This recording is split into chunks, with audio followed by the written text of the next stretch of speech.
தீபாவளி அன்னைக்கு காலையிலேயே பார்த்தீங்கன்னா, ஃபிஷ்ஷு அப்புறம் மட்டன் 2மே எடுத்திருந்தோம். காலையில டிஃபன் வந்து பார்த்தீங்கன்னா, ஆவி பறக்க இட்லி. இட்லிக்கு 2, 3 ஸ்வீட்ஸ் எல்லாம் வச்சிருந்தாங்க. ஸ்வீட்ஸு, அப்புறம் சட்னி, சாம்பார் அப்படின்னு வெரைட்டியா இருந்துச்சு. காலையில டிஃபன் பார்த்தீங்கன்னா, ஸ்வீட்டடு, கொண்டாடு அப்படிங்கிற மாரி சூப்பரா போச்சுங்க.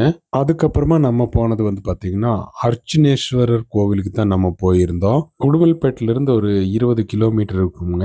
கடத்தூருங்கிற இடத்துல தான் அந்த கோவில் இருந்துச்சு. இது வந்து பார்த்தீங்கன்னா, ஒரு பழைய காலத்துல கட்டுன கோவில் மாரி தான் இருந்துச்சு. ரொம்ப பிரசித்தி பெற்ற கோவிலுங்க. நான் இந்த கோவிலுக்கு இன்னைக்கு தான் ஃபர்ஸ்ட் டைமு. இங்க வந்து பார்த்தீங்கன்னா, அதிகமா வர்றவங்க வந்து திருமணம் ஆகாதவங்க தான் வருவாங்க. ஏன்னா, அவங்க வந்தா உடனே திருமணம் ஆயிரும் அப்படின்னு சொல்லி நெறையா பேர் வந்திருந்தாங்க. கோவில் பக்கத்துல வந்து பார்த்தீங்கன்னா, ஒரு ஆறு இருக்கு. ரொம்ப இயற்கையான ஒரு இடம்ங்க. வந்தா இயற்கையை ரசிக்கிறவங்க ரொம்பவுமே நல்லா இருக்கும் இந்த கோவில்ல. கோவிலுக்கு முன்பக்கம் எல்லாம் பார்த்தீங்கன்னா, அப்படியே நெல் வயல்கள் எல்லாம் இருக்குதுங்க. ரொம்ப அமைதியான, அழகான ஒரு இடம் தான் அர்ச்சுனேஸ்வரர் கோவில்.